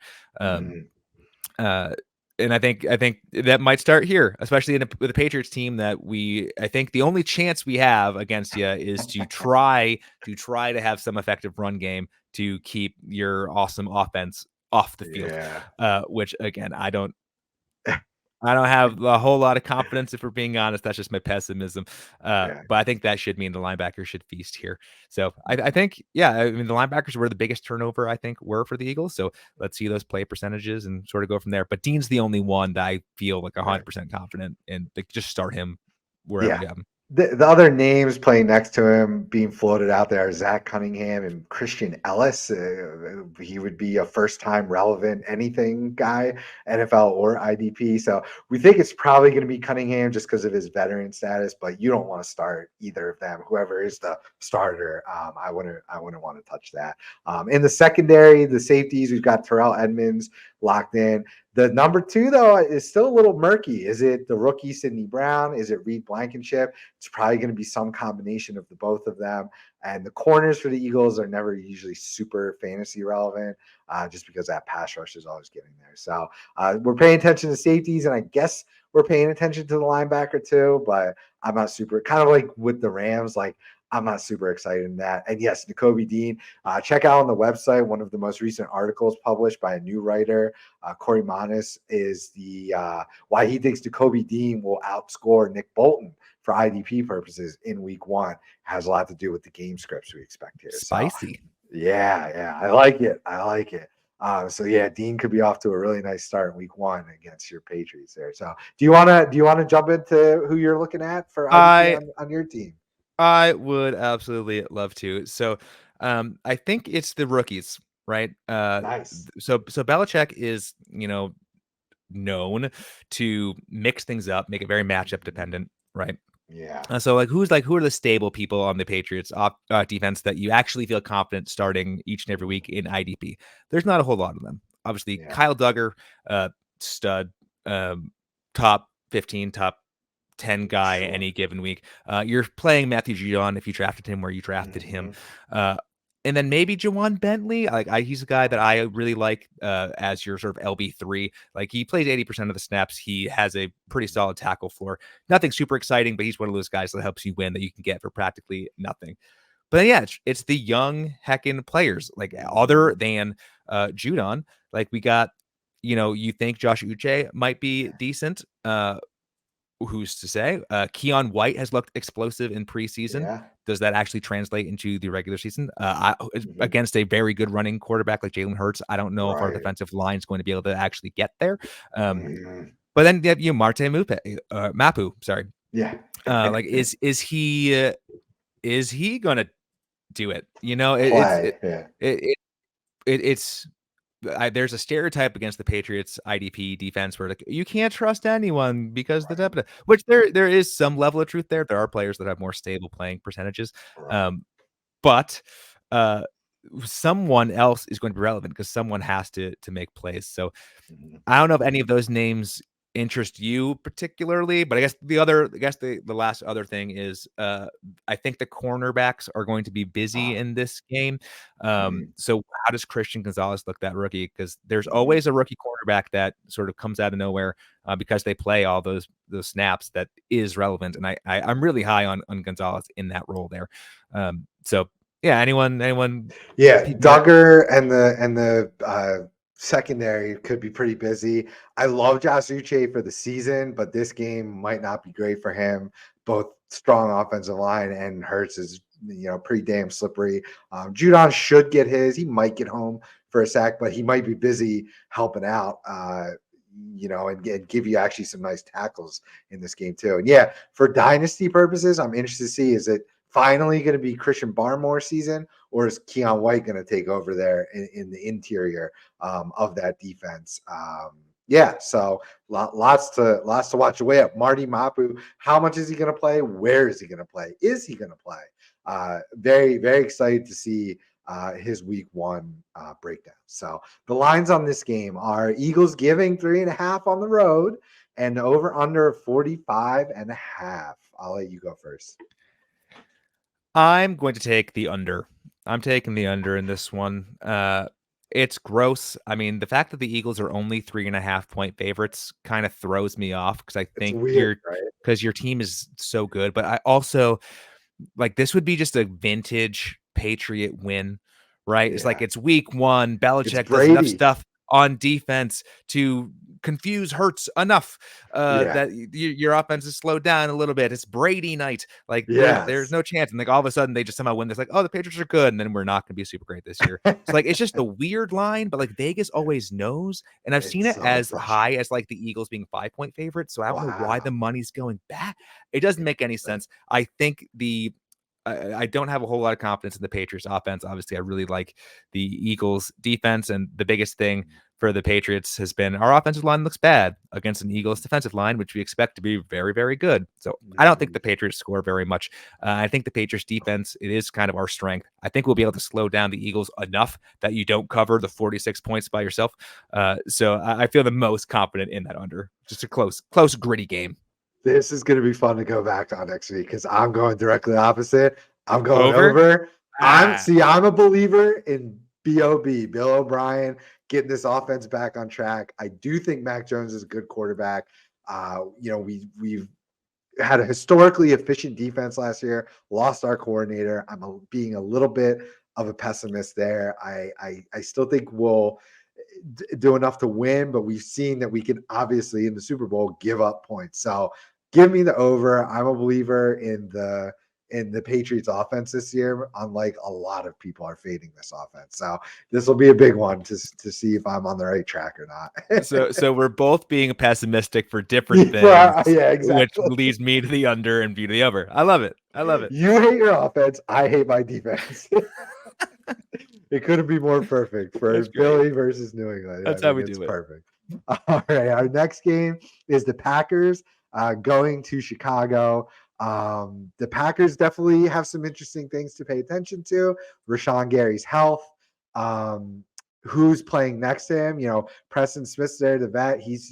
People are fading him. You've got the new shiny rookie and Lucas Van Ness.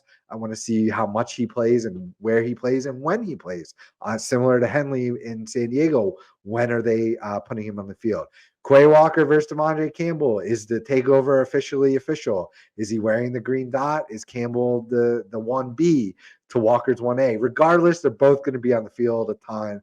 We like both of them. We just like the ascending Quay Walker a little bit more than the aging injured last year, Devondre Campbell, who took, a new team. He had one good year in his first two teams, had a really good year for Green Bay, then had the injury. So I'm fading Campbell a little bit.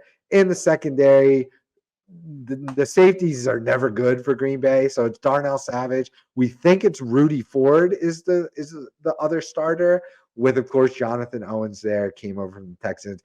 I don't really, whatever the information tells us, I'm not super interested in that defensive backfield. The corners are probably much more reliable for IDP purposes. Jair Alexander, Keyshawn Nixon, the slot corner, as well as their special teams kick returner. So that's a name to remember. If you get points for special teams, Keyshawn Nixon, he's who you want over any safeties on that defense. So you got anything for Green Bay? Yeah, I think you nailed it. I was writing up my segment of sort of our preview article, which you should check Okay. out when that comes out. And I was doing this game. Nice. And the question comes up, like, who do I feel necessarily confident in when it comes to the Packer defense? And the only one that I think is a smash start at this point is Quay Walker, because even if Yeah. Devondre Campbell comes back, which we expect him to do, and be fine, Mhm. like he's that injury risk. I don't know. I just want to see him come back and be great again. Otherwise, there's a lot of opportunities here, right? Like you kind of nailed the defensive backfield. Like, not a whole lot there is super exciting. Mhm. But yeah, is Campbell the guy? Is Gary and Preston Smith, are they healthy? Are they doing the stuff? Is Lucas Finesse Mhm. going to sort of step up at some point? Again, I would avoid him week one for Yes. multiple reasons. I mean, Justin Fields is another slippery, elusive Uh-huh. quarterback, and we just don't know how much he's going to play. But there's Uh-huh. opportunities there, right? So Mhm. there, yeah, I think that's really it for the Packer defense. Like, I think it is a Mhm. very solid squad, but Right. almost so equivalent talent across the board that it's hard to tell who Mhm. who is going to be the guy any given week. So, just Absolutely. another one just to see what happens this week against a division rival and sort of make some conclusions from there. Yep. And then on the Bears side, defensive line is a mess. They've got Yannick Ngakoue. He's probably the safest option. There's just a bunch of names. There's a couple young faces for dynasty purposes. Jervon Dexter is a name to watch out for. He's an interior guy. We're going to see what sort of role he plays. Is he going to be a pass rushing DT or more of a run stuffing guy? So, but not much going on the defensive line. Of course, the linebackers are a big deal. So that's the crux of what we're paying attention to for this defense. Of course, you've got Jaquan Brisker, a stud safety. Eddie Jackson comes back healthy, could give you, some points in this game with playing essentially a rookie quarterback in Jordan Love. So, why don't you talk about the linebackers then, the crown jewel of this IDP game? Yeah, I mean, the Bears spent some money in the offseason to Yeah, shore up their linebacker spot. So obviously TJ Edwards comes over from the Eagles and Tremaine Edmonds comes over from the Bills. We expect them to be the two guys because they paid them to be the guys, right? yeah. Secret agent Jack Sanborn takes a back seat. He's still listed as a starter, but we Yeah. can't expect any stable production unless someone else gets Mhm, hurt, kind of like last year, and then have him come and fill in there. So mhm. at least personally, I know you have your feelings on who's going to be the 1A, Yeah. 1B there for linebackers, but for me, especially in this game against the Packers, Mhm, I expect the Packers to run a whole bunch because they have their mhm. nice tandem in Aaron Jones and AJ Dillon. Yep. And with that effective rookie quarterback, I think they are going to try to establish the run to kind of open up the pass, because if they just come out blazing, throwing, I think that's going to lead to not great things if you are a Packer fan. So I think both linebackers, especially in this game, are going to have just really solid floors. And where you drafted them, you're going to be playing them anyway. But I'm Right. not too worried about smashing those plays. And then I think the real crux of the 1A 1B will come at for a different game when there's fewer run plays called. Right. Gotcha. All right. The lines are 43.5 over under, and the Bears are only giving one at home, which is very interesting line. Does anything scream out to you on this one? I think I like the over. I'm gonna go with the Okay. over. I hate. That's not even what I was gonna say. It's like my mind just changes at the last second. It's weird that the Bears are favorite in this game, right? Because I mean, the Yeah. Bears, lest we forget, had the number 1 overall pick last year for a reason. Yes, it was Yeah. Davis Mills that touchdown, but still, they're not great. And the Packers do, like, even with their rookie quarterback, they know how to get the most out of people. That Yeah. defense is very good. Like, they have a lot of offensive skill positions that I think project pretty well. So that's Yeah. weird to me. The Bears are still favored. I know they're at home. There's a lot of hype there. So I'm just going to avoid that entirely and just assume that Justin Fields takes that step offensively and that the Packers find a way to put up some points. Gotcha. Put me down for two selections on this one. Okay. Yeah, that Vegas is screaming to take the Packers here. So give me Packers basically money line. Don't bother taking the 1 point, just money line. And I like the under. So put me down for Packers in the under on that game. And we are just not on the same page, but Hey, this that's makes how for the good content. and these are genuine feelings too. So, all right, we're almost down the stretch here. We've got 2 games to go. Next one is Cowboys at the Giants. Cowboys, I feel like there's not a lot going on for IDP here, outside of maybe the linebacker 2, and of course what is Michael Parsons' role going to be? So those are the things I think I'm looking for. How about you? Yeah, I mean the Cowboys have a lot of stability, which is nice, right? That makes we feel pretty good about projecting what they're going to do, and yeah, that LB2 spot is truly sort of wide open. I personally kind of a post hype guy that I really like, which maybe will get me canceled, but Trayvon Diggs, right? Like that was everyone's favorite cornerback last year to be like, he's not going to do 11 interceptions again. It was like, yeah, no shit, he's Of not. Of course. course, he's not going to do that. But you look at his tackle production every year, that's Yeah. been stable, which is hard to find at the Yeah, cornerback spot. Like, oh, he's I not a good like it. cornerback. Like people catch passes on him all the time. Yeah, that's Mhm. heckin' great for IDP. Like, feed Yeah. me that. Like that's helpful. So, yeah, I mean, I guess the most exciting thing to watch for is also the least surprising thing, which is just Micah Parsons is a fun player to watch play. Mhm. He's a fun dude to watch play football. Will he, live up to his draft spot? Like, will he Mhm. get to the quarterback? And the Giants, I think Daniel Jones, he is elusive, but it's Right. just fun watching Micah Parsons play. So I think it's not the most exciting thing, but that's what I look forward to watching every time I watch Yeah. the Cowboys. Will he live up to being the number 1 IDP selected in most leagues, regardless of format? I've been vehemently against that all year. Well, time to put my feet to the fire here on that one.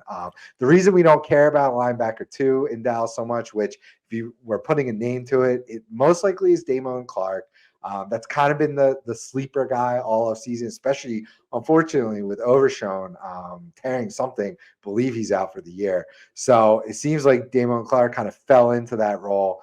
But again, the Cowboys play a ton of 3 safeties. So you want Van Der Esch or Donovan Wilson, Jaron Curse with Malik Hooker kind of playing center field. So it's Curse and Wilson and Van Der Esch at the second level of that defense. That's all we kind of really care about. Opposite Parsons, you got a smorgasbord of guys.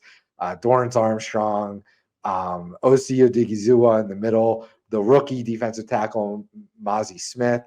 And I'm trying to think of another defensive end there who's worth anything. Probably no one. Do you see a depth chart there? Is there someone besides Dorrance Armstrong? I thought there's other guys. Demarcus Lawrence is still Oh there. God, Demarcus Lawrence Yeah. is still there. And that's how forgettable he is, right? The aging Demarcus Lawrence. Yeah, he's probably solid, but he's not exciting anymore. He's past his prime, whatever. So I will say, if you're listening to this and you still haven't done your draft, like, kudos for waiting for the last second. But I have been doing some ESPN drafts with okay. IDP, and their ADP is bonkers, and their Yeah, projections are wild, to the tune yeah, of Micah Parsons being barely a top 10 guy. yeah. So Wow. obviously we've been hammering the um, yeah, don't take him 101 for all these Yeah. reasons. And again, I'm in that club, right? Like, he's very good, but like, I don't want to take the first player in any position. But I'm in these Mhm. drafts, it's like, oh, I can get him as, you know, 8 or 9 in the Wow. list. It's like, yes, I will do that. So always pay attention to ADP. It's very different, especially on sites where there's not a whole lot of data. Because, like, you know, obviously us IDP folks is a lot of MFL, a lot of sleeper, right? Yeah. But ESPN, they have less data to go off of, and Right. you can find those discrepancies, which is probably too late. But I was just floored looking at some of that stuff. Absolutely. For the Giants, there's definitely some things we want to pay attention to here. So defensive line is pretty straightforward. We're expecting, if healthy seasons out of Azeez Ojulari and Kayvon Thibodeau, expecting breakouts there. The middle is stacked with Dexter Lawrence, Leonard Williams. Williams, kind of your tackle for guy. Lawrence, kind of the sack upside, but he does well with tackles as well. So that defensive line is stacked. Nothing much else to worry about there. Linebacker, we've got Isaiah Simmons in the building now. Back to maybe a true linebacker role. Will he play safety hybrid? Because next to Xavier McKinney, it's Jason Pinnock, who was a nice little sleeper darling for a few weeks there, but now Simmons coming into the fold. Who knows what's going to happen there? And what the hell is Isaiah Simmons going to actually do there? So we had a comment on our last video about, or one of our videos, about the man in the middle, Bobby Okereke, coming over from Indianapolis. We have him projected as a top 10 guy. We were being questioned on that. You know, someone mentioned he's never averaged more than the LB like 13 in points per game. Well, he played next to Shaq Leonard and Zaire Franklin for his entire career, essentially. That's going to cap your potential for especially big splash plays. So we think that he takes a step forward, gives you an incredible tackle floor, and just opens up the opportunities for more chances at interceptions, forcing fumbles, recovering fumbles, maybe even sacks. I think he had 2 career sacks. That's because Shaq Leonard was going after him. That's because, you know, they just weren't using him in that role. And now as a middle guy, or he's got it all, that position all to himself, maybe he has opportunities. So that we're definitely being very bullish on Bobby O with projections and rankings, but I think it's for good reason with good reasoning behind it. So what do you got on the Giants? Yeah, I agree with everything you just said. Uh, and then the glorious thing about the fantasy football space is everyone can have their own opinion. The nice thing about Bobby O is like there's no one else. There's no one else there, right? It's like there's no one else who's going to take away his stats, right? And I know the different scoring formats will highlight different things, but I think he's a pretty safe bet for 120 plus combined tackles, which is a great spot to be in. And you want that consistency at the linebacker spot. But yeah, so you look at the Giants, and I think you kind of nailed exactly all the things I'm interested in seeing. Like we haven't seen a healthy Azeez Ojulari yet with Kayvon Thibodeau. I think both will help each other succeed. And then Dexter Lawrence had a breakout campaign last year. You especially in DT required leagues, you like love to see that. Like that's a great defensive line. So how our offense is going to, try to limit what they can do, right? So a lot of running, try to get through, and that's going to help Bobby O and whoever the LB2 is going to be there.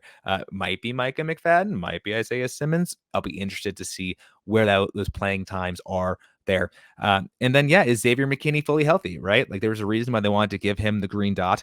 I think it was last year. Then he got hurt, and people are he's kind of like one of those, again, post hype, but it's a big name, so maybe it's not post hype. But another one of those players that, especially in your more shallow leagues, might not have been drafted. He might be one of those guys that's on your waiver wire that I think could end up being a plug and play guy, top 20 guy this year. Excellent. All right, going to the lines. We've got 46.5 over under, and the Cowboys are road favorites, giving 3.5 points. Does anything jump out at you on the spread? I don't know how they're so freaking good at all these lines every week. Some of these games are tough. Because the Cowboys 3.5, that doesn't make sense. Like the Giants are a pretty good team. It's a division game. They always play each other tight. So like my brain's like, of course it has to be the Giants, right? But then the other part of me is like, but the Giants.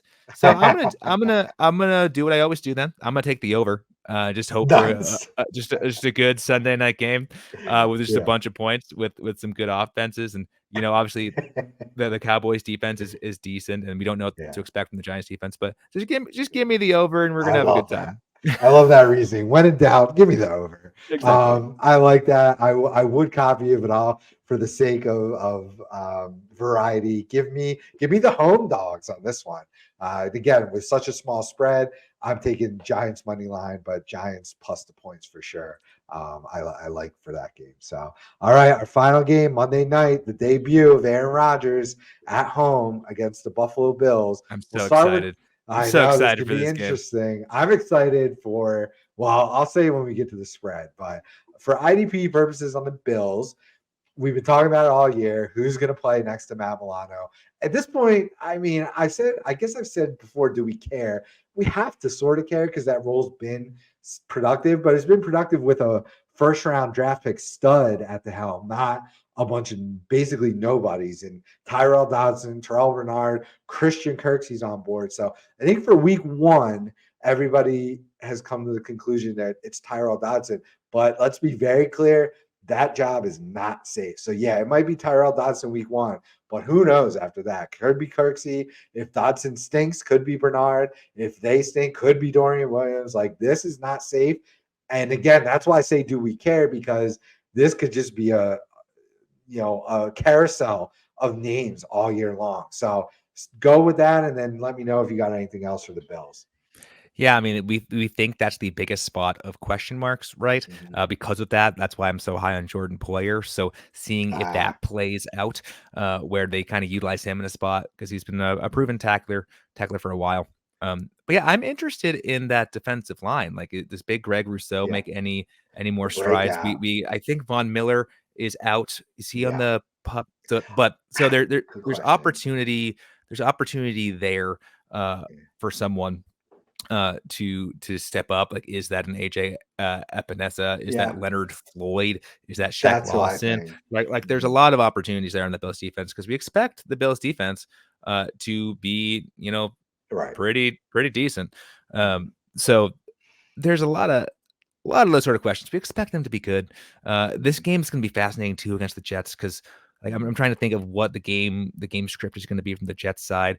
They have two kind of healthy running backs who we expect to Mhm. be a nice two-headed Yeah. monster in Dalvin Cook and Brees Hall, but it's hard. It seems like both of them are going to be on a play count, which I think is actually going to be what it's going to be for them because they're both really good. Like they're both in the pitch count. Right. It's like no, they're not. They're just going to be splitting touches, until Yeah. Brees Hall is fully healthy. Uh, Yeah. so I don't know. It just should just be a fun game. Yeah. The only other name I'll drop is Taylor Rapp. The safety was brought over from the Rams. I think we could see more three safety sets with the Bills this year because of the lack of talent for that linebacker two spot slash one because Milano sort of he's not a true inside middle linebacker, I don't think. So I think Taylor Rapp can see a lot of playing time early. So yeah, that's just a little name I would drop for deeper leagues to pay attention to as well. On the Jets side, IDP, I think the linebackers are set between Mosley and Quincy Williams. So two solid options there. Top 15, 12 guy in Mosley, a top potentially 36 to 24 guy in Williams. The defensive backfield, I think Sauce Gardner put the league on notice last year. So we think DJ Reed could be an awesome cornerback play for most of the year because, they're not going to be targeting Sauce as much this year.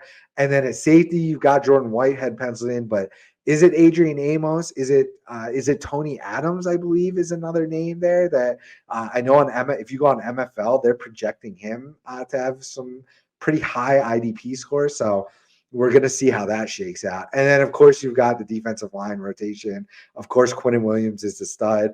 We're going to see what Carl Lawson's role is this year, Jermaine Johnson, and my guy, Will McDonald, along with John Franklin Myers. So there's just a host of names on the defensive line there.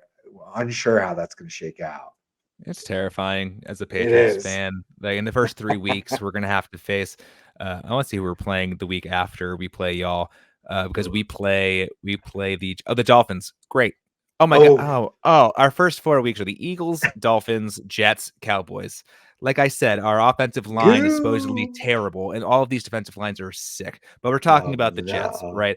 That's what I'm mostly interested in seeing. Like, is it a Yeah. rotation? Like, I think there's a chance, Mhm. which I know there's a lot of hype for them, and people don't like people with hype, and I'm especially one of those two. But I think this defensive line can be what the Eagles were last year, where you Okay. kind of have, you know, just a stable of guys that all, don't necessarily get the play time that you'd expect to have double digit Mhm. sacks, but will look up at the end of the year. It's like, oh, there they Mhm. all went. They all went off. Yeah. So I think this is a great.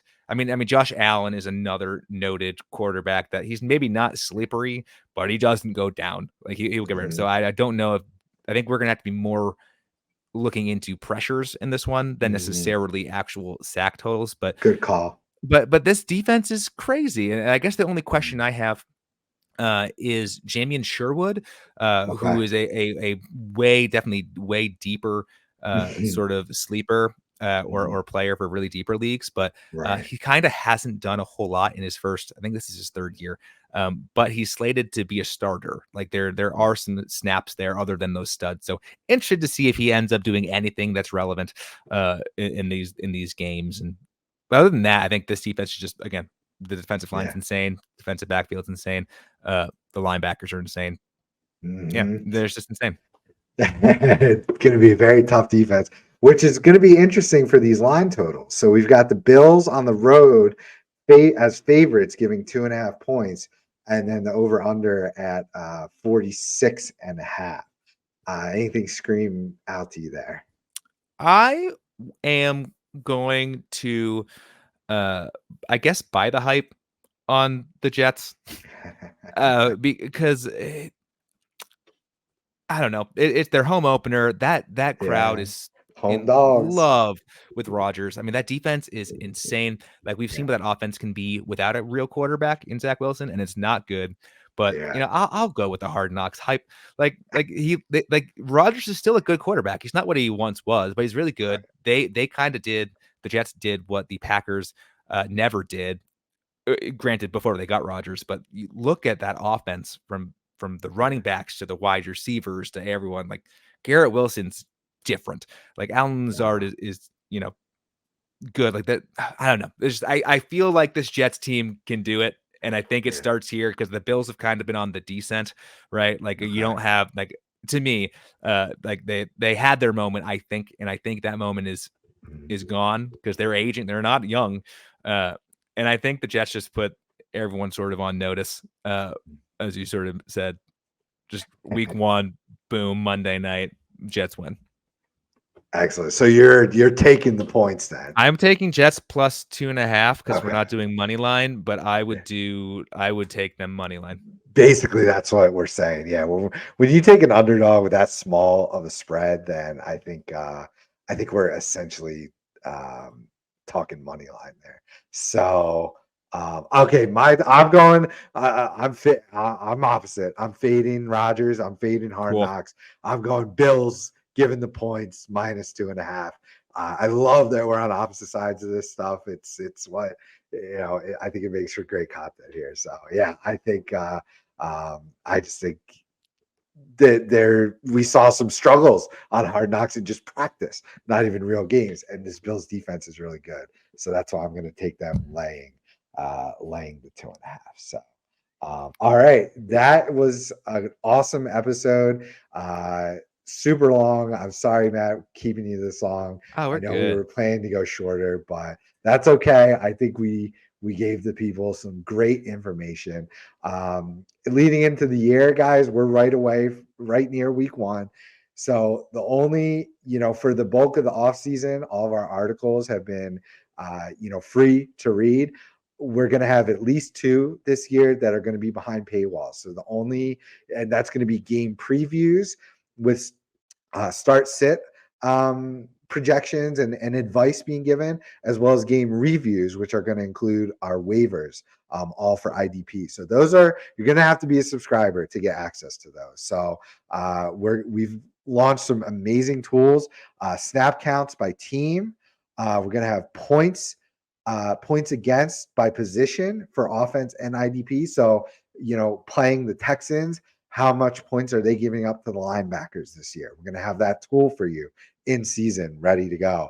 Our custom scoring tool, where you plug in your scoring settings, we spit out finishes based on our projections. That's going to be both season long and week to week. So we're going to have that tool for you. Historical stats on offense and defense, as far as just you were trying to look up trends over the years. We're going to have those stats available to you.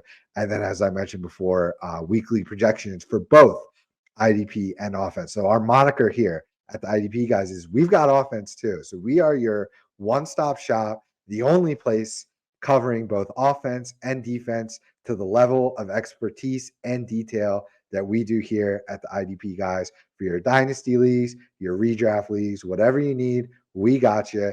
You hop into the Discord, you watch our Start Sit show Sunday mornings. So that's the next show we're going to plug for you here live on Sunday mornings, 11 a.m. Eastern. Come hop on for Start Sits. If you have questions before then, even if you're not a subscriber, drop your questions on Twitter, either in our DMs or just shoot us an @tweet. Make sure we see it. You can tag myself, Dynasty Santa, and or Matt here at Matt M Record 21 on X, Twitter. Also, our guy Mike Sicoli helping us out running the social account. So that's Michael __ Sicoli on X and Twitter. So, Matt, for the people that are interested in becoming a subscriber, we have a code for them. It's called the IDP Plus Pod. That's plus sign pod. How much does that get them a discount this year as a subscriber? You get a solid 10% off. Well, Oh man, that's some free money, and the fact that we're going to be helping you win money, like, yeah, man, yeah, get in there, get in the Discord. Like, if you like hitting it up with us, in the comments, you should really. And this Discord's only for subscribers. You get instant right. access to not only us two, but everyone on the IDP guys staff, which is a huge tool, especially when it comes to those start sit questions, waiver wire things. Like, we have a really great growing community full of awesome people that are all just wanting to help everyone sort of win. So check it out and like and subscribe to this video. Dang it. It helps the channel out, helps us out. And it's just a nice thing to do. Absolutely. Thank you everyone for tuning in. This is our week 1, and you'll be hearing lots more from us all season long. So Let's enjoy some football, baby. absolutely. Are you ready for some football? All right. Thanks everyone for listening, and we'll talk to you soon.